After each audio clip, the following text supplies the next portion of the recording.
I knew something was wrong the second I heard the construction equipment rumbling past my house at 6 in the morning on a Tuesday in March. I lived on a 12-acre property in rural Pike County, Pennsylvania, with a 100-year-old barn that I'd spent the last 5 years restoring, and the only heavy machinery that ever came down our dirt road belonged to farmers or the occasional septic service. But this was different. This sounded like bulldozers. I threw on jeans and a flannel shirt, not bothering with coffee, and headed outside. The morning air was crisp, still carrying that late winter bite, and I could see my breath as I walked around the side of my house toward the barn. What I saw made my stomach drop. 3 yellow bulldozers were parked along the eastern edge of my property, right beside the barn, and a crew of about 6 workers in orange vests were measuring and marking the ground with spray paint. Beyond them, on what I thought was community land owned by the Whispering Pines HOA, trucks were unloading gravel. I jogged over, my boots crunching on the frosted grass. "Hey, what's going on here?" A guy with a clipboard looked up. He was in his 50s, stocky, with a weathered face that suggested he'd been in construction his whole life. "Morning. We're just getting started on the new parking lot." "Parking lot? What parking lot?" He checked his clipboard. "The Whispering Pines community parking area. Should be finished in about 2 weeks." I felt heat rising in my chest despite the cold air. "I'm James Dalton. I own this property. Nobody told me anything about a parking lot." The man's expression shifted slightly, becoming more cautious. "You'll have to take that up with the HOA, sir. We're just the contractors. We got our permits and our work orders. The HOA doesn't have jurisdiction over my property. I'm not part of Whispering Pines." That was true. When I'd bought this land 6 years ago, it had been grandfathered in, existing before the planned community of Whispering Pines had been developed around it. I'd specifically chosen this property because I didn't want to deal with HOA nonsense. I'd heard enough horror stories. The contractor shrugged. "Like I said, sir, you'll need to talk to the HOA. We're just doing our job." I pulled out my phone and took photos of everything: the equipment, the workers, the markings on the ground. Then I noticed something that made my blood run cold. The orange spray paint lines didn't stop at what I thought was the property boundary. They extended a good 20 feet onto what I knew without question was my land. "Hold on," I said, walking along the marked line. "This is way over the property line. You're marking my property." The contractor frowned and consulted his clipboard again. "According to the survey we were given, this is all community land." "Well, your survey is wrong. I've got a deed and a recent survey. This land is mine." He sighed, the sound of a man who'd been through this kind of dispute before and didn't get paid enough to care. "Look, Mr. Dalton, I can't stop work based on what you're telling me. If there's a property dispute, that's between you and whoever hired us. We've got a contract and permits. If you can get the HOA to tell us to stop, we'll stop." I knew arguing with him was pointless. He was right that he was just doing his job. The problem was the HOA, and I needed to deal with them directly. Back in my house, I dug through my filing cabinet until I found my property survey from 2 years ago when I'd had it done for a refinance. The boundary was crystal clear. Then, I looked up the contact information for the Whispering Pines HOA and found a phone number and an office address. The office was just a few miles away in the main community center. I called first. A woman answered on the 3rd ring. "Whispering Pines Homeowners Association, this is Brenda speaking." "Hi, Brenda, this is James Dalton. I own the property on Ridge Road next to the community land. There's a construction crew out here saying they're building a parking lot, and they're marking land that belongs to me." "Oh yes, the parking lot project. Let me transfer you to Sharon. She's the president and she's handling that. Before I could respond, I was put on hold. Elevator music played for almost 5 minutes before another woman picked up. "This is Sharon Reynolds, HOA president. How can I help you?" Her voice had that particular quality I'd learned to recognize over the years, the tone of someone who was used to being in charge and didn't appreciate being questioned. "Miss Reynolds, I'm James Dalton. I own the property at 847 Ridge Road, and there's a construction crew." "Oh, Mr. Dalton, yes. We did send a courtesy notice about the parking lot." "I never received any notice, and that's not even the main issue. Your crew is marking my property. The parking lot plans are extending onto my land." "I don't think that's correct. We had a survey done and the parking lot is entirely on community property." "Well, your survey is wrong.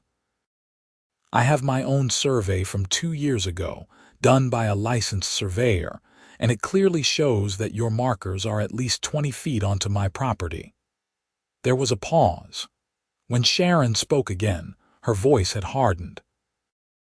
"Mr. Dalton, I'm looking at our survey right now, and I can assure you it was done by a licensed professional.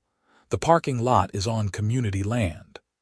Then one of the surveys is wrong, and we need to figure out which one before any construction continues. The construction is moving forward as scheduled. We've already spent a considerable amount of money on permits and contractors. If you believe there's an error, you're welcome to file a formal dispute with the county." My jaw clenched. "I'm telling you right now, do not build on my property. If you do, I'll take legal action." "Mr. Dalton, I understand you're upset, but threatening legal action isn't necessary. The parking lot is on community land and the project will proceed. Now, if you'll excuse me, I have other matters to attend to." She hung up. I stood in my kitchen, staring at my phone, trying to process what had just happened. The HOA president had basically told me they were going to build on my land whether I liked it or not. And if I had a problem with it, I could deal with it through official channels that would take weeks or months while they completed their construction. I grabbed my truck keys and drove to the Whispering Pines Community Center.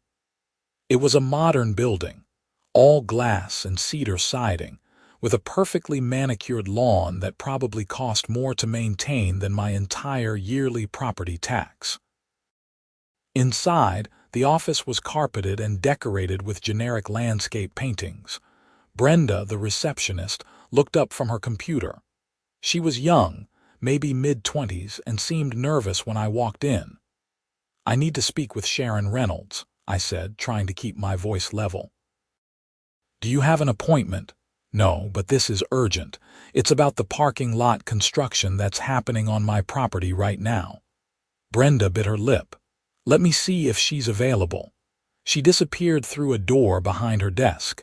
I could hear muffled voices.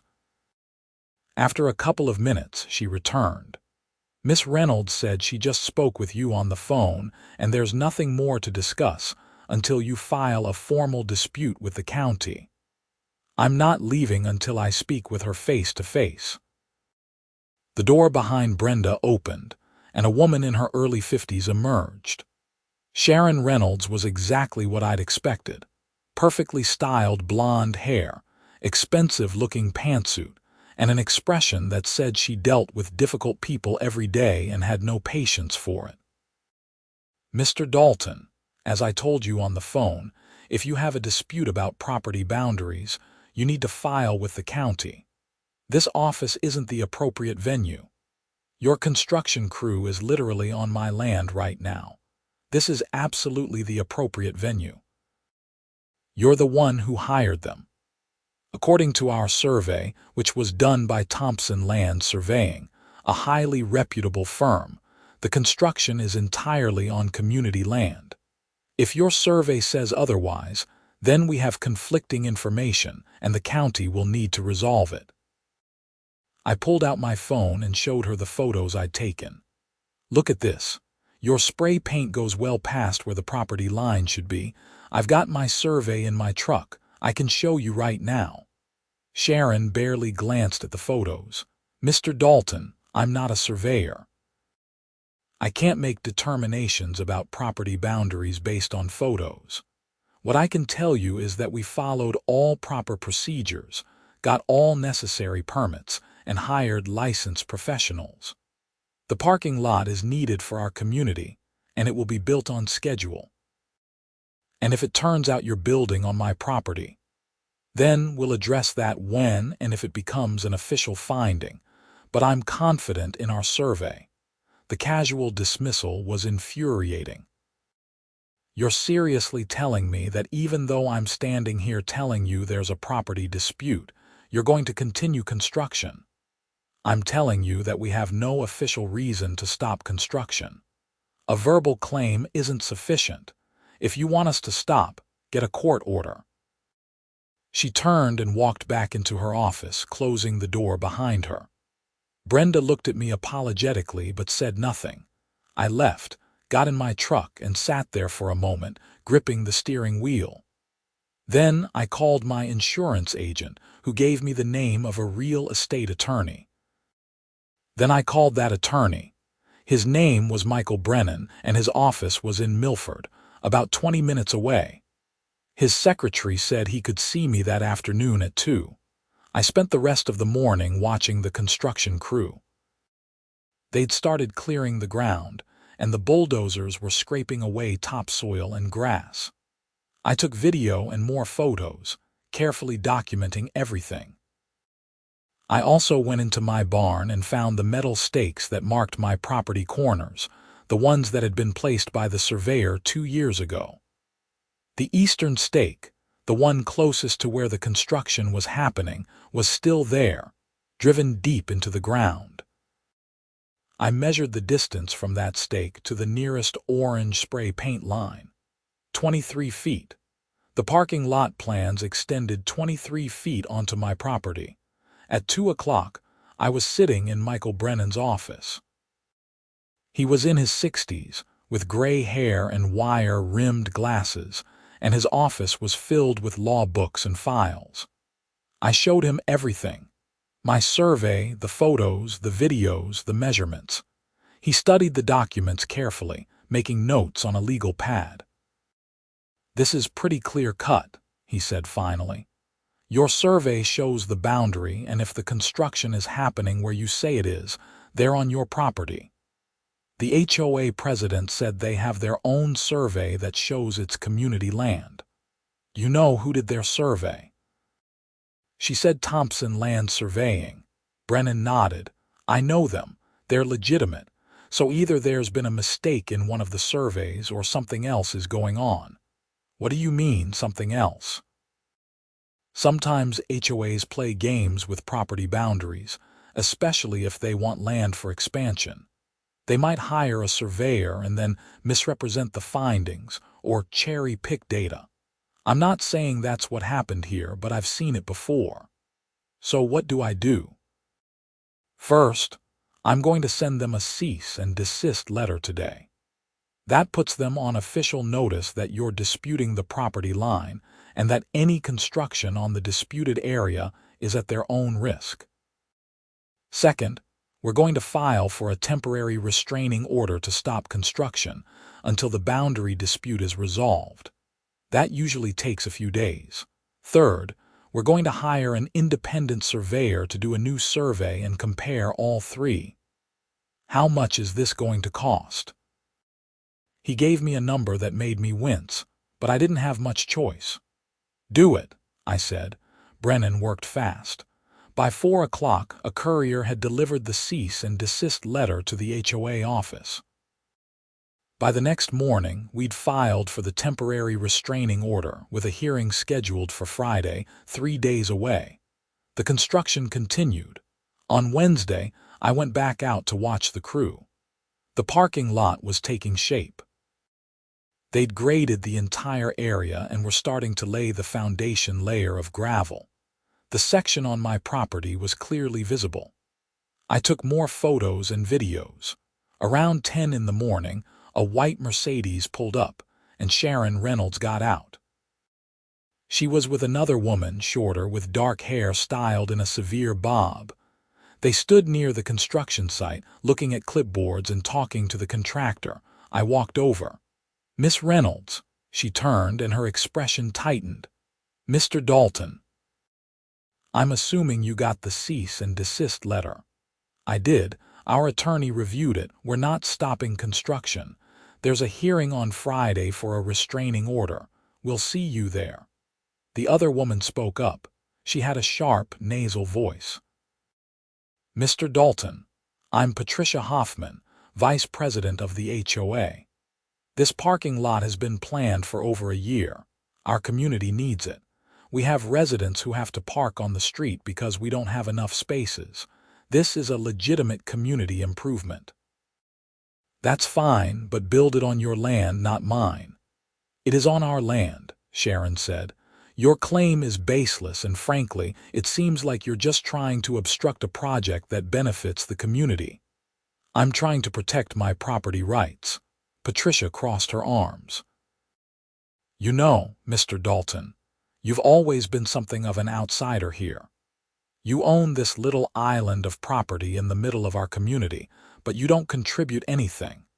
You don't pay HOA fees. You don't participate in community events. You just sit here on your farm and complain. I'm not part of your HOA. I don't have to contribute anything. Maybe not legally, but there's such a thing as being a good neighbor." I felt my face getting hot. "Being a good neighbor doesn't mean letting you steal my land." Sharon held up a hand. "This conversation isn't productive." "We'll see you at the hearing on Friday, Mr. Dalton. Bring your survey, we'll bring ours. The judge can decide." They got back in the Mercedes and drove off. That evening I got a call from Brennan.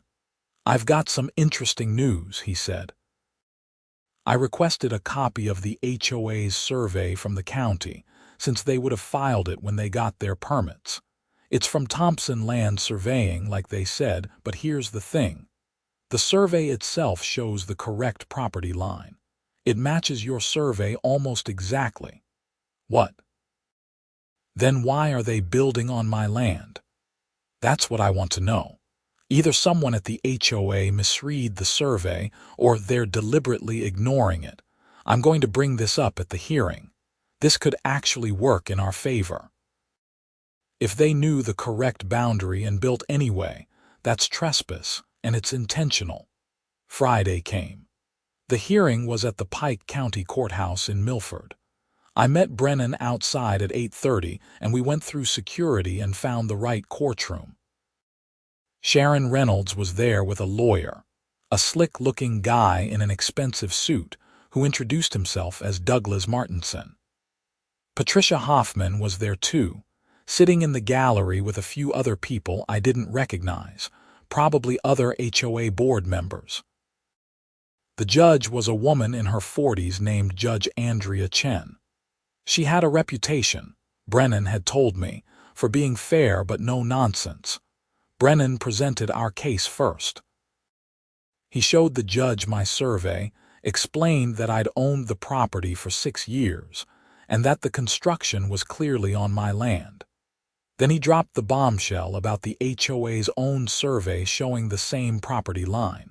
Judge Chen looked at Douglas Martinson. "Counselor, can you explain this? Your client's survey appears to match Mr. Dalton's survey, yet construction is happening on his land." Martinson stood. "Your Honor, there's been some confusion about the exact property line. The surveys show one thing, but the actual physical boundary has always been understood differently by the community. For years, the area where the parking lot is being built has been used as community land." "Used by whom?" Judge Chen asked. "By the community. Residents have walked there, children have played there. It's been maintained as part of the community green space." I nearly stood up. That was complete nonsense. The area in question was rough meadow right next to my barn. Nobody from Whispering Pines had ever used it for anything. Brennan objected. "Your Honor, that's not accurate. Mr. Dalton owns the property, maintains it, and it's been fenced. There's been no community use. It's not fenced on the eastern side, Martinson countered. Because the eastern side borders community land, not because it's open for community use, Brennan shot back. Judge Chen held up her hand. Gentlemen, the issue before me is whether to grant a temporary restraining order to stop construction pending resolution of the property dispute. Mr. Brennan, you've shown that both surveys indicate the same property line, and that construction is happening on your client's side of that line. Mr. Martinson, do you have any evidence that the property line is different from what the surveys show? Martinson hesitated. We're having our own independent survey done, Your Honor. We believe there may be errors in the previous surveys. But you don't have that survey yet. No, Your Honor. It should be completed next week. So at this moment, both existing surveys agree, and they both show that construction is on Mr. Dalton's property. That's one interpretation, Your Honor. Judge Chen's expression suggested she didn't appreciate the deflection. It seems like the only interpretation supported by evidence. Mr. Martinson, why did your client continue construction after receiving a cease and desist letter? Because we believe the cease and desist is without merit, and stopping construction would cause significant financial harm to the HOA and the community. And building on someone else's property without permission doesn't cause harm. Martinson didn't have a good answer for that. Judge Chen made her ruling. I'm granting the temporary restraining order. All construction must stop immediately pending a full hearing on the property dispute. That hearing will be scheduled within 30 days. Both parties should be prepared to present all surveys, evidence of property boundaries, and any other relevant documentation. This court will determine the correct property line, and if construction has occurred on Mr. Dalton's property, we'll address remedies at that time. I felt relief wash over me. Brennan shook my hand as we left the courtroom, but Sharon Reynolds caught up with me in the hallway. Her face was flushed, and her voice was tight with anger. You just cost this community thousands of dollars, Mr. Dalton. I hope you're happy. I didn't cost you anything. You did this to yourselves by building on my land. We'll see what the final survey says. And even if the property line is where you say it is, we'll fight this. We have resources. We have a community of over 200 homes backing us up. How long can you afford to fight? It was a threat, barely veiled. The HOA had deep pockets from all those monthly fees. They could drag this out, rack up legal bills, and try to bleed me dry. Patricia Hoffman joined Sharon. You've made an enemy of this entire community, Mr. Dalton. I hope your stubbornness is worth it. They walked away, their heels clicking on the marble floor. Brennan put a hand on my shoulder. Don't let them intimidate you. We've got the law on our side. Over the next week, the construction site sat silent, the equipment idle. I'd won the temporary restraining order, but the legal battle was just beginning. The full hearing was scheduled for 3 weeks out, and in the meantime, both sides were preparing. Brennan hired an independent surveyor, a woman named Dr. Ellen Foster, who had a PhD in geomatics and 30 years of experience. She came out to my property on a Tuesday with a crew and spent an entire day surveying every inch of the boundary. She checked the old survey markers, used GPS equipment, and compared her findings to the historical records at the county. When she was done, she met with me and Brennan in his office. It's very clear, she said, showing us her report. The property line is exactly where Mr. Dalton's 2024 survey shows it. I also reviewed the HOA's survey from Thompson Land Surveying, and they got it right too. All 3 surveys agree within a margin of less than 6 inches, which is well within professional standards. The parking lot construction extends approximately 23 feet onto Mr. Dalton's property at its furthest point. Is there any possibility of error? Brennan asked. None. The original property stakes are still in place, the deed description is clear, and the historical records all align. This isn't a close call. That was good news, but I knew the HOA wouldn't give up easily, and I was right. The following week, I started getting letters. Not from the HOA directly, but from residents of Whispering Pines. Someone had apparently spread the word about the dispute, and people were angry. One letter said I was selfish for blocking a project that would benefit the whole community. Another said I was just trying to extort money from the HOA. A third accused me of not caring about property values and being a bad neighbor. Then things escalated. I started getting phone calls at odd hours, usually from blocked numbers. Nobody would speak. They'd just hang up when I answered. My mailbox was knocked over twice in 3 days. Someone dumped trash at the end of my driveway. I reported it all to the police, but there wasn't much they could do without evidence of who was doing it. The deputy who took my report, a young guy named Officer Martinez, was sympathetic but realistic. Unless you catch someone in the act or have video evidence, it's hard to prosecute this stuff. I'd recommend getting security cameras. So I did. I installed cameras at my driveway entrance, at the corners of my house, and pointing at my barn and the construction site. It cost me $1,500, but I figured it was worth it. The cameras paid off within 2 days. On a Saturday night around 11, a car pulled up to my driveway and 2 people got out. They were wearing hoodies, but in the infrared camera footage, I could see them clearly enough. They scattered roofing nails across my driveway, dozens of them. I downloaded the footage and called the police. Officer Martinez came out the next morning and I showed him the video. He studied it carefully. "Can you make out the license plate?" I asked. "Partial. Looks like it might be a Pennsylvania plate, but I can't read the numbers. Let me take this footage back to the station. We might be able to enhance it." 2 days later, Martinez called me back. "We got a match on the license plate. The car is registered to a Melissa Hoffman." Hoffman? Any relation to Patricia Hoffman from the HOA?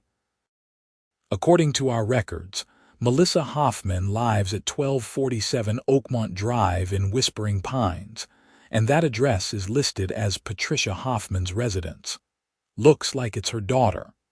Are you going to press charges? We're going to have a conversation with her first.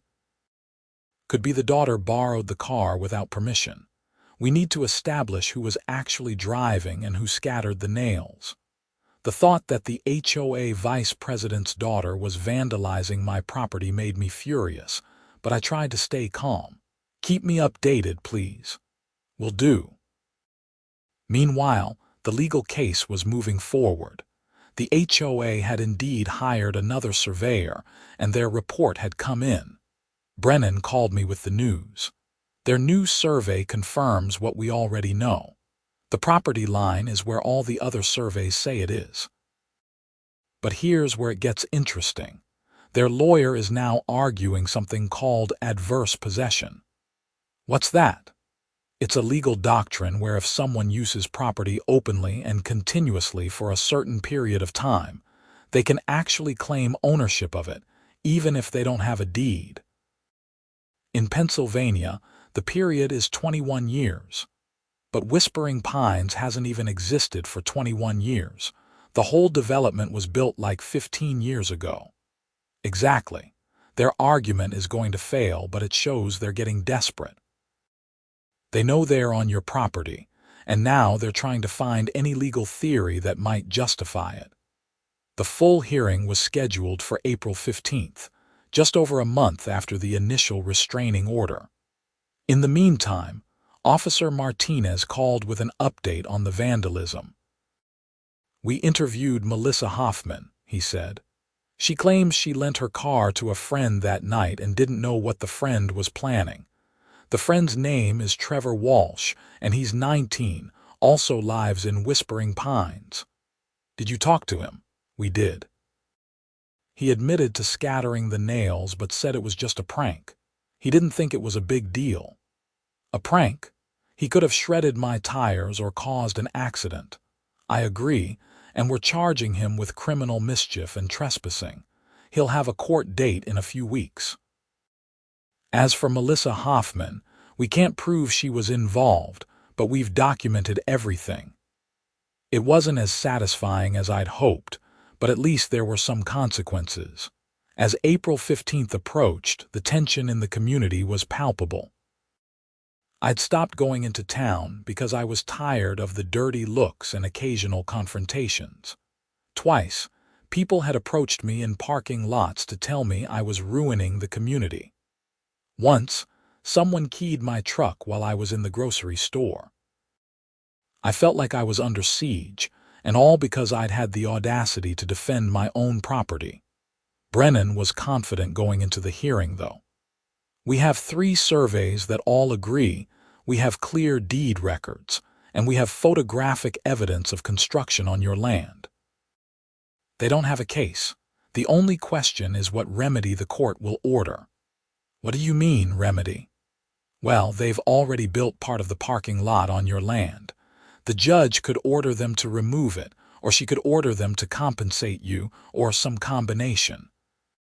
We're going to ask for removal and damages. The hearing took place in the same courtroom in front of Judge Chen.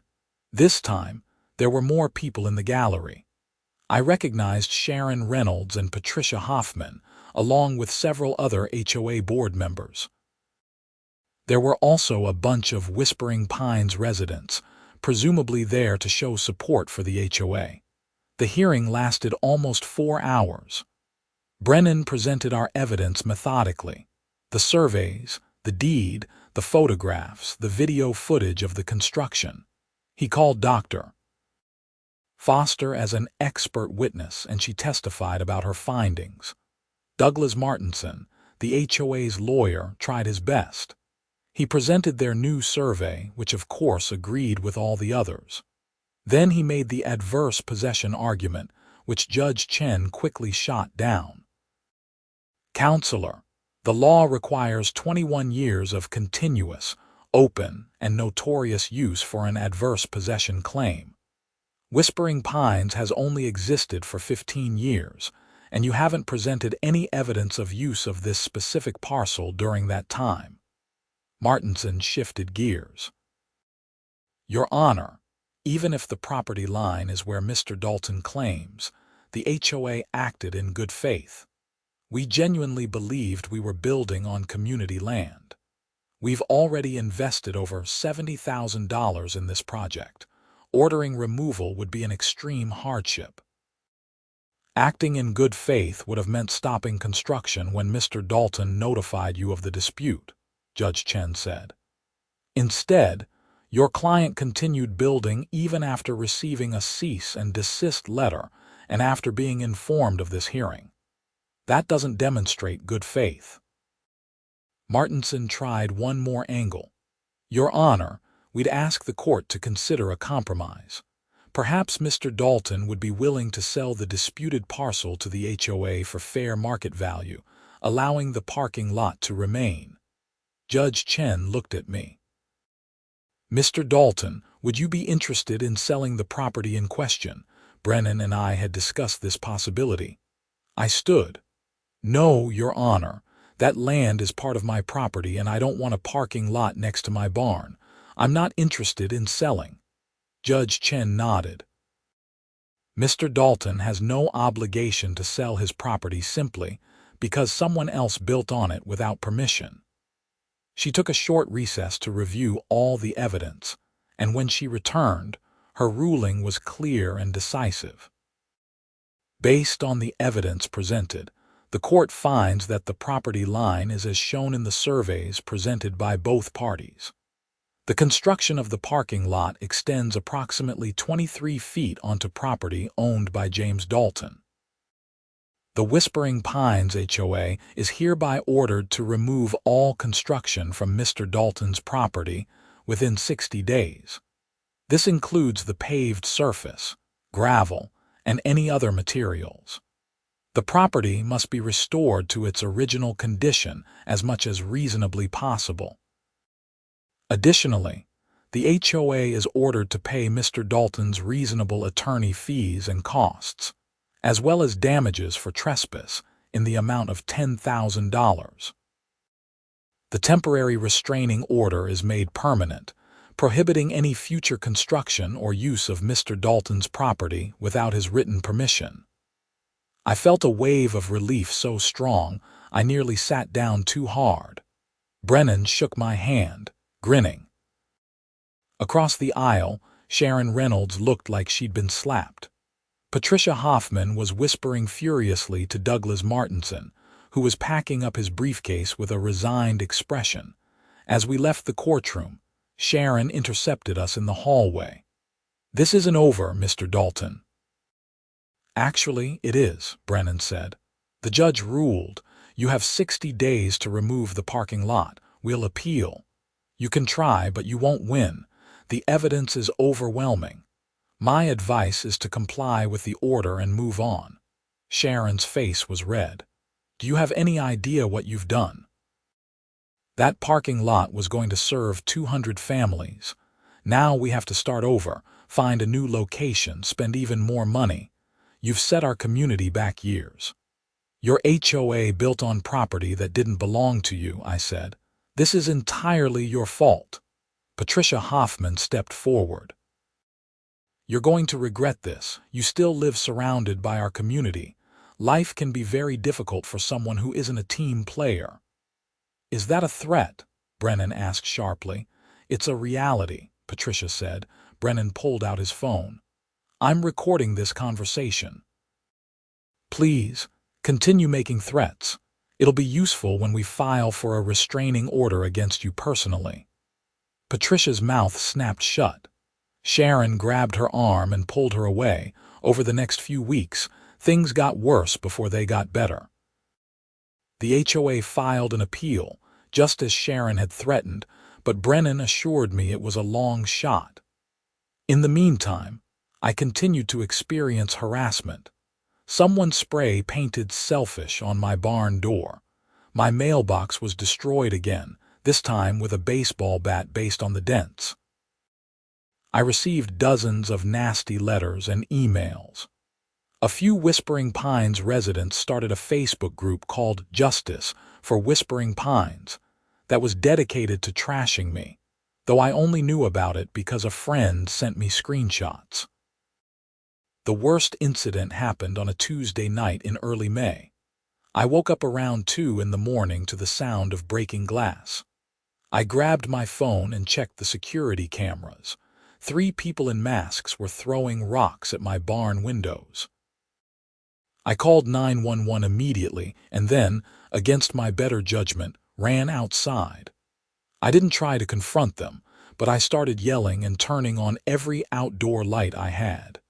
They scattered, running back toward the Whispering Pines development. The police arrived within 10 minutes. This time it was a different officer, a veteran cop named Sergeant Davis. He took my statement and reviewed the security footage. "I can't make out who they are with the masks," he said. "But this is clearly criminal mischief, probably trespassing, and possibly vandalism depending on the damage." "You said this isn't the first incident." I told him about everything. The phone calls, the nails, the spray paint, the mailbox. Sergeant Davis frowned. "This is turning into a harassment campaign. Have you filed for a restraining order against anyone?" "Not yet, but my attorney mentioned it." "I'd recommend it. Also, I'm going to have our detective follow up on this. If this is part of an organized effort, especially if the HOA board is involved, that could be criminal conspiracy." That got my attention. "You think the HOA board is behind this?" "I don't know, but the pattern suggests it's not just random vandalism. Someone's trying to intimidate you, Given the ongoing legal dispute, it's worth investigating. Over the next week, Detective Lisa Ramirez contacted me. She was with the county's Criminal Investigation Division, and she took the case seriously. She interviewed me extensively, reviewed all my security footage, and started talking to residents of Whispering Pines. Meanwhile, the 60-day deadline for removing the parking lot was approaching. The HOA's appeal had been denied, and they were required to comply with Judge Chen's order. But as the deadline got closer, nothing was happening. I called Brennan. "They're not doing anything. The parking lot is still there." I noticed. "I'm going to file a motion for contempt. If they don't comply with the court order, the judge can impose fines or other sanctions." The motion was filed, and another hearing was scheduled, this time for May 28th. But 2 days before that hearing, something unexpected happened. Detective Ramirez called me. "Mr. Dalton, I need you to come down to the station. We've made some arrests, and I want to walk you through what we found." I drove to the Pike County Sheriff's Office, and Ramirez met me in a conference room. Spread out on the table were printouts of text messages, emails, and photos. "Over the past 2 weeks, we've been investigating the harassment you've experienced," she said. "We interviewed several residents, and a few of them were cooperative. What we found is that there was a coordinated effort to intimidate you, and it was organized by members of the HOA board." She showed me a series of text messages between Sharon Reynolds and Patricia Hoffman. They were shockingly explicit. "We need to make Dalton understand he can't win this fight," one message from Sharon read. "I'll talk to some of the younger residents. A little vandalism might change his mind," Patricia had replied. There were more messages, discussing the spray paint, the mailbox, and even the rock-throwing incident. Patricia had specifically recruited the 3 people who'd thrown rocks at my barn. "We've arrested Sharon Reynolds and Patricia Hoffman on charges of criminal conspiracy, harassment, and solicitation to commit vandalism," Ramirez said.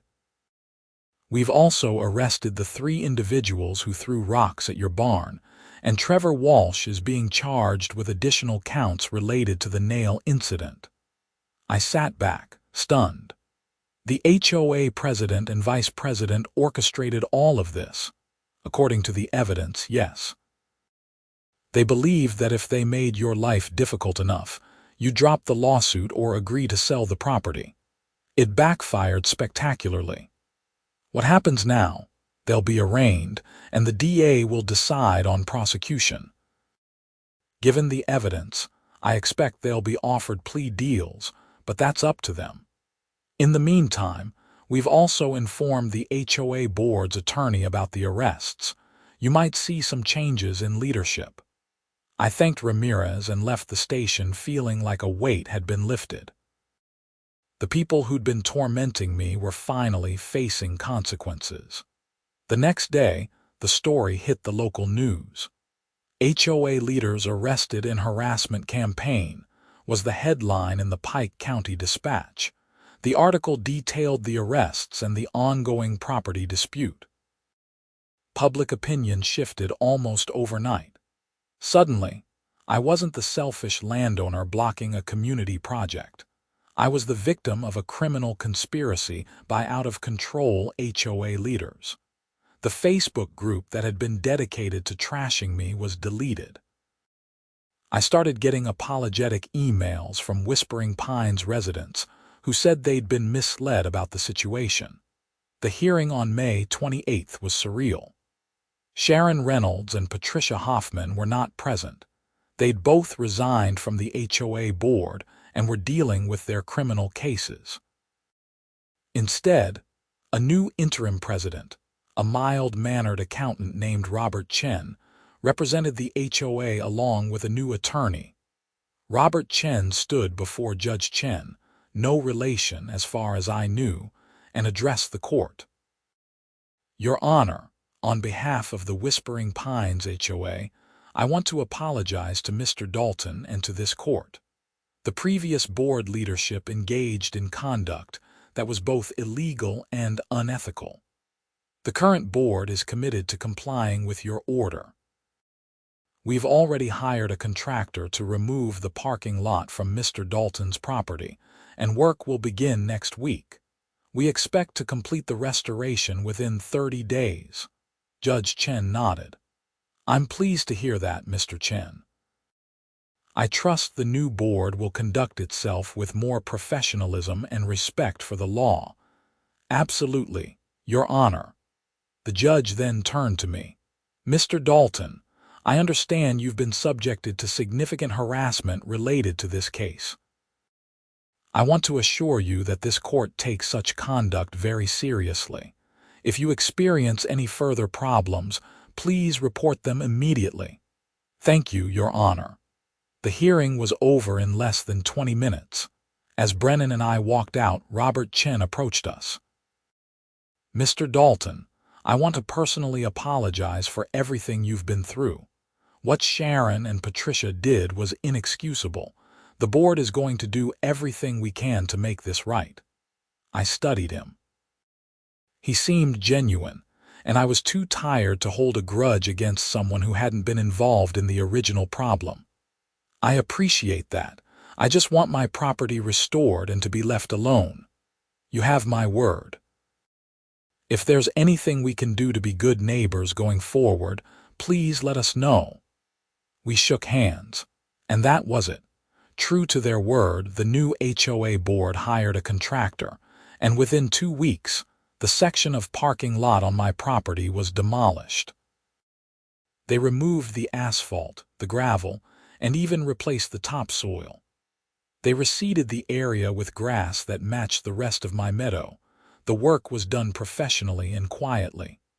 No drama, no arguments, just competent contractors doing their job.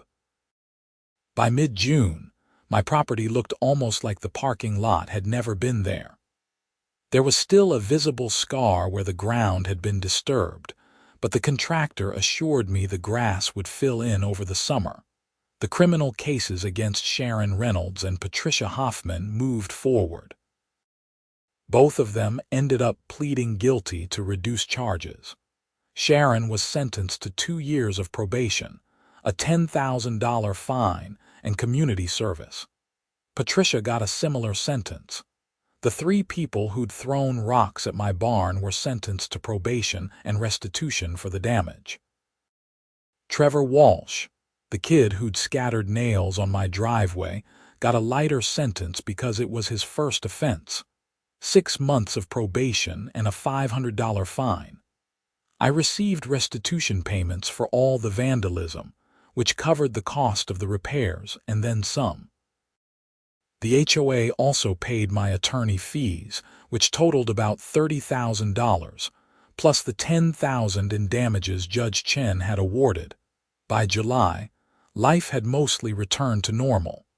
The harassment stopped completely. I could go into town without getting dirty looks. A few Whispering Pines residents even stopped by my property to apologize in person and to check out the barn restoration work I'd been doing. One Saturday afternoon, in late July, I was working on the barn when a car pulled up. It was Robert Chen, the new HOA president. He got out along with a woman I didn't recognize. "Hi, Mr. Dalton," Robert said. "Sorry to bother you. This is Linda Ross, our new vice president. We wanted to run something by you." I wiped my hands on a rag. "Sure, what's up?" "The board is planning to build a new parking lot, but this time we're making sure it's entirely on community land, far from your property. We hired 3 separate surveyors to confirm the boundaries, and we're adding a 20-foot buffer zone to be absolutely sure. Before we start, though, we wanted to show you the plans and make sure you're comfortable with the location." He unrolled a large site plan on the hood of his car. The new parking lot was on the opposite side of the Whispering Pines development, at least half a mile from my property. "This looks fine," I said. "It's nowhere near my land." That's the idea, Linda said. We also wanted to ask if you'd be interested in joining some of our community events. We have a summer barbecue coming up and you're welcome to attend. No pressure, but we'd like to mend fences, so to speak. I considered it. Part of me wanted to keep my distance from Whispering Pines after everything that had happened.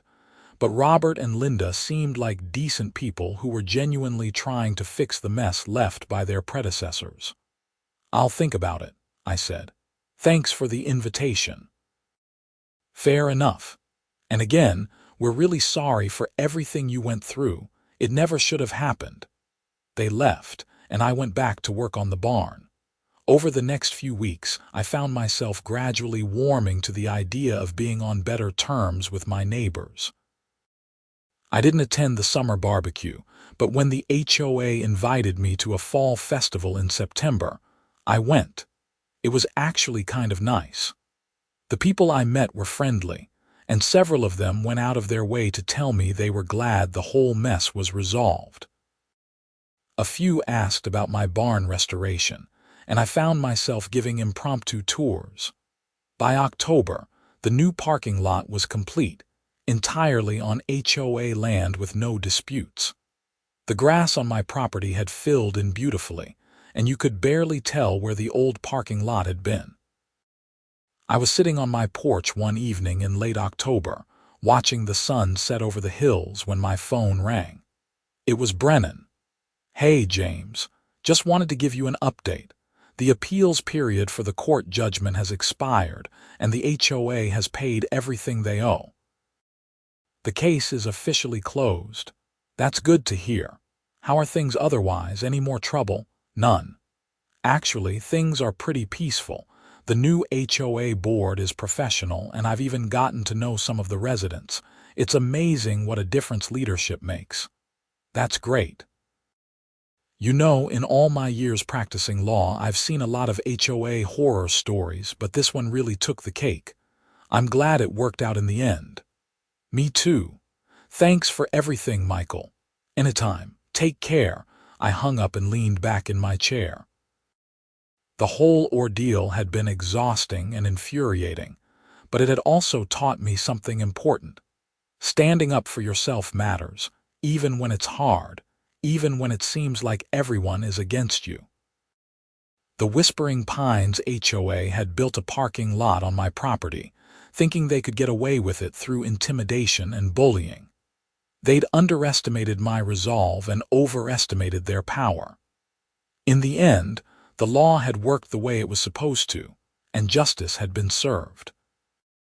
My property was mine again, fully and completely. The barn restoration was nearly finished, and I was already planning the next project, converting the old silo into a workshop. As I sat there watching the stars come out, I felt something I hadn't felt in months: genuine peace. The battle was over, and I'd won. Not because I was richer or more powerful than the HOA, but because I'd been right, and I'd been willing to fight for what was mine. Sometimes that's all it takes. The following spring, I was planting a vegetable garden when Robert Chen stopped by again. He was on a bicycle this time, wearing casual clothes and a bike helmet. Hey, James, got a minute? Sure. I stood up and brushed dirt off my knees. I wanted to let you know that we've implemented some new policies at the HOA. After everything that happened with Sharon and Patricia, the board realized we needed better oversight and accountability. We've revised our bylaws to require multiple board approvals for any major project, and we've instituted mandatory training on property law and ethics for all board members. That sounds like a good idea. It was your situation that prompted it. We never want something like that to happen again, whether it's to a non-member like you or to one of our own residents. We're also working on being more transparent with the community about what we're doing and why. I'm glad to hear it. Robert hesitated, then continued. I also wanted to tell you that several board members have suggested we formally recognize what happened and make amends beyond just the legal settlement. We'd like to make a donation in your name to a local land conservancy, if you'd be okay with that. It seems fitting, given that the whole dispute was about property rights and land use." I was surprised and touched. "That's very thoughtful. Yeah, I'd be okay with that." "Great. We'll take care of it." He got back on his bike and rode off, waving as he went. Over the summer, I finished the barn restoration and started on the silo workshop. I also started dating someone I'd met at the fall festival the previous year, a woman named Laura Ramirez who worked as a veterinarian in Milford. She had no connection to the HOA drama, which was refreshing, and she loved my property almost as much as I did. One evening in August, we were sitting on the porch when she asked me about the whole parking lot saga. I told her the basics, but she wanted to know more. "Were you ever tempted to just give up?" she asked. "I mean, when everyone was against you and you were getting harassed, didn't you think about just letting them have the land?" I thought about it. "Honestly, no. It wasn't about the land itself, really. It was about the principle. If I'd let them get away with it, what would that say? That it's okay to take what isn't yours as long as you have enough people backing you up. That might makes right. I couldn't accept that. Even when it got dangerous. Even then. Though I'll admit, I didn't expect it to get as bad as it did. I thought it would just be a legal dispute, not a criminal conspiracy." Laura shook her head. "I still can't believe the HOA president and vice president actually organized vandalism and harassment. That's so far beyond normal HOA overreach. They thought they were protecting their community. In their minds, I was the villain, the outsider who was blocking progress. They justified everything they did by telling themselves it was for the greater good. That's a scary way to think. It is. But it's also why we have laws and courts. When people start thinking they're above the rules because they're doing something for a good cause, that's when things get dangerous."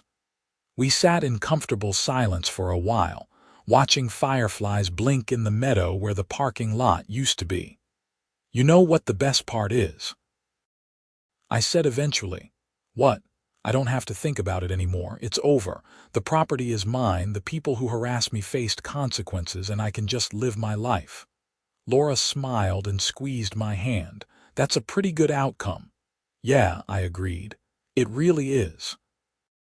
As fall approached again, almost 2 full years after the bulldozers had first shown up on my property, I reflected on how much had changed. The Whispering Pines HOA was under new management and operating with professionalism and transparency. The residents who'd been misled by Sharon and Patricia had moved on, and some had even become friends. The property dispute was closed, the legal bills were paid, and the criminals had been punished. My barn restoration was complete, and it was beautiful. The old wooden beams had been reinforced and restored to their original glory. The silo workshop was functional and had everything I needed for woodworking and metalworking projects. The meadow where the parking lot had briefly existed was lush and green, indistinguishable from the rest of my property. I'd even started raising chickens, which Laura thought was hilarious but also charming. She'd helped me build a coop, and we spent weekends together working on various projects around the property. One Saturday in October, we were hosting a small gathering. I'd invited Robert Chen and his wife, a couple of other neighbors from Whispering Pines, and some of my friends from outside the community. It was a beautiful autumn day, crisp and clear, with leaves turning brilliant shades of red and gold. As I stood by the grill, flipping burgers and chatting with Robert about the HOA's latest project, a community garden all on properly surveyed land, I realized something. I was happy. Genuinely, completely happy. The battle with the HOA had been one of the most stressful experiences of my life, but it had also taught me valuable lessons about standing up for yourself. about the importance of knowing your rights, and about the fact that doing the right thing isn't always easy, but it's always worth it. Laura came over and handed me a beer. "What are you thinking about? Just how different things are now compared to 2 years ago." "Better different, much better." She kissed my cheek. "Good, you deserve it." As the sun set over my property that was fully and legally mine without question or dispute, I felt a deep sense of satisfaction. The parking lot was gone, the harassers were punished, and the HOA had learned a hard but necessary lesson about respecting property rights and operating within the law. Sometimes justice takes time. Sometimes you have to fight for what's yours. But in the end, if you stand your ground and trust in the legal system, right can prevail.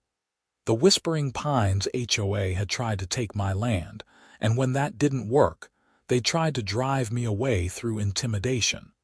They'd failed on both counts.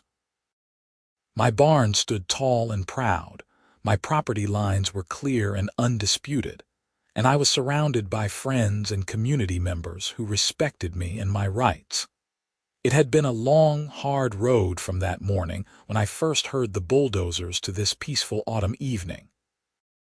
But every step had been worth it. I defended my property, exposed corruption, and helped bring about real change in how the HOA operated.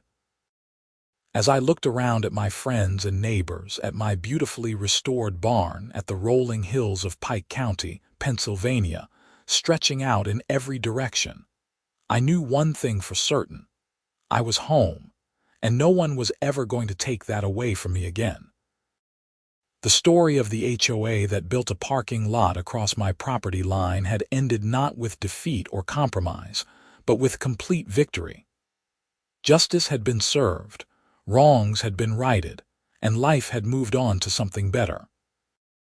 And that, I thought as I raised my beer in a silent toast to myself, was exactly how it should be.